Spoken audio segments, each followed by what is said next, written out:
পবিত্র ঈদুল ফিতরকে সামনে রেখে ঈদযাত্রা এখনও ঘরমুখো মানুষের বাড়ি ফেরা নিয়ে ব্যস্ততা না থাকলেও সামনের সপ্তাহে বাড়বে চাপ বলে জানান কাউন্টার কর্তৃপক্ষরা। সায়েদাবাদ সহ দূরপাল্লা টার্মিনালে বাস কাউন্টারগুলোতে দুই একজন যাত্রীদের দেখা মিললেও যান্ত্রিক ত্রুটি বাসগুলো সার্ভিসিং আর রং তুলির আচরে চোখে পড়ে।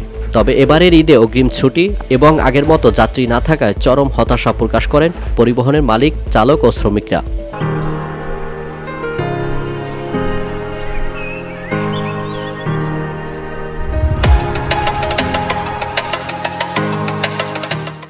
মুসলিম সম্প্রদায়ের এই বড় উৎসবে ঘরমুখো মানুষের নিরাপদ যাত্রা নিশ্চিত করতে ব্যাপক প্রস্তুতি গ্রহণ করেছে সরকার ও রাজধানীর দুই সিটি কর্পোরেশন। আগেভাগে অগ্রিম ছুটি নিয়ে অনেকেই পরিবারসহ রাজধানী ত্যাগ করেছেন। হয়রানি আর ভোগান্তি ছাড়াই ফিরতে পেরে স্বস্তি প্রকাশ। না, বাড়তি নেয় নাই, যা ভাড়া তাই নিছে, হয়তো 50-60 টাকা, এটা কোনো ব্যাপার না, এই জন্য আর কি।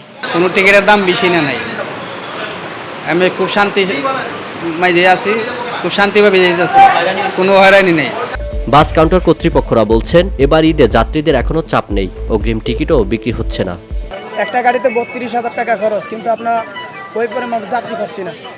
অর্থাৎ 32,000 টাকা উঠতে কতজন যাত্রী লাগবে সেটা যদি কম্পেয়ার করা হয় তাহলে বোঝা যাচ্ছে যে একটা গাড়িতে প্রত্যেকটা গাড়িতে 7,000-8,000 টাকা দেওয়া হয়। চেষ্টা হয়তো 18 তারিখে যাত্রী হওয়ার সম্ভাবনা আছে, কিন্তু এখন যাত্রী নাই, কিছু থাকবে না। কারণ এই যে ঘাটতি উঠেতে লাগবে না, কিন্তু এইভাবে তো ওরকম যাত্রী নাই যে ঘাটতিটা যে যাত্রীটা পূর্ণ করে উঠাইবো, ওই প্রসেস দেখতেছি না। তারপরে আশা করি, দেখি এখনো কয়েকদিন সময় আছে। ক্ষোভ আর অস্বস্তিতে বাস পরিবহন মালিক ও চালকরা। ঢাকা থেকে চট্টগ্রাম যেতে 60 লিটার তেলের প্রয়োজন, কিন্তু পাম্প সরবরাহ করছে 20 লিটার। এতে চরম ভোগান্তি হবে ঈদযাত্রায়। কিন্তু আমাদেরকে 20 লিটার তেল দেওয়া হচ্ছে, আমরা তো 20 লিটার তেল দিয়ে চট্টগ্রাম যেতে পারতেছি না। আমাদের সর্বনিম্ন 70 লিটার তেল লাগে। এখন পাম্পে গেলে ওরা বলছে তেল নাই, তেল দিতেছে না। তবে সরকার বলছে কিনা পাম্প বন্ধ করে দেওয়ার জন্য, এটা তদন্ত করে সরকার দেখুক। আর সরকারের অনুমতি ছাড়া যে পাম্পগুলো বন্ধ করছে, এটা সরকারিভাবে স্থায়ীভাবে যেন একদম বন্ধ করে দেওয়া হয় পাম্পগুলো। আমাদেরকে অনেক হয়রানি করে।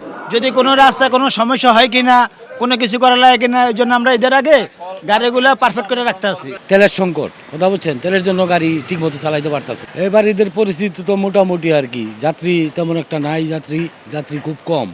গত বছর ঈদে বাড়ি ফেরা নিয়ে মানুষের চাপ থাকলেও এবছর তার অর্ধেকও নেই, যার ফলে বাস চালক ও শ্রমিকদের ভাগ্যে মিলবে না বেতন বোনাস।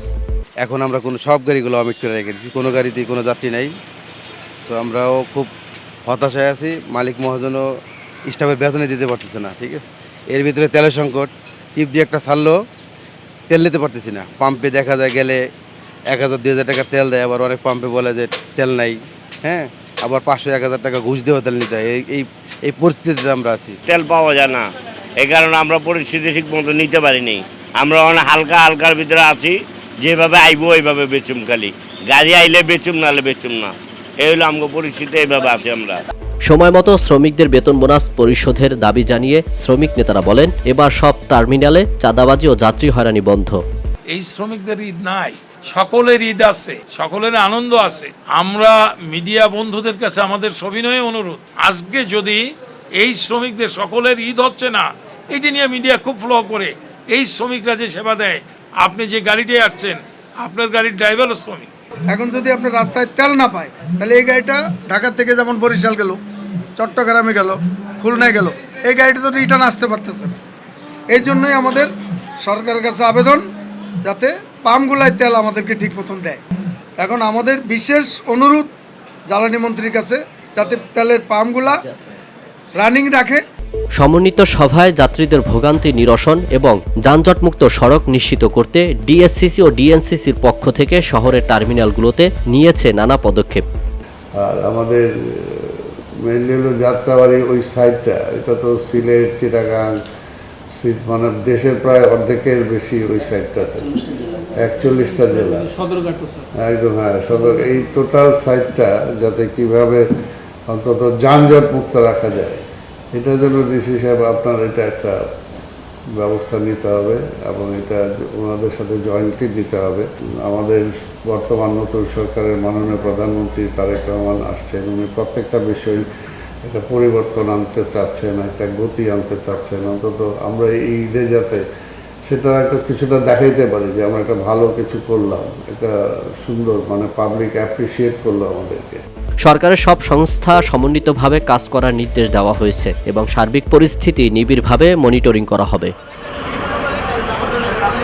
আমার পেছনে যেসব পরিবহন আপনারা দেখতে পাচ্ছেন সেটি হচ্ছে আসন্ন ঈদযাত্রায় প্রস্তুত। এ সকল যানবাহনে যান্ত্রিক ত্রুটি আর রং তুলির আঁচড় দিয়ে সৌন্দর্য আর চকচকা করছেন। যেহেতু এখনও আরও 1 সপ্তাহ বাকি আছে পবিত্র ঈদ উল ফিতরের, বাস কর্তৃপক্ষরা বলছেন তারা এখন হতাশায় থাকলেও শেষটা ভালো কাটবে। আল আমিন এম তাওহিদ, ভিওডি বাংলা, সায়েদাবাদ।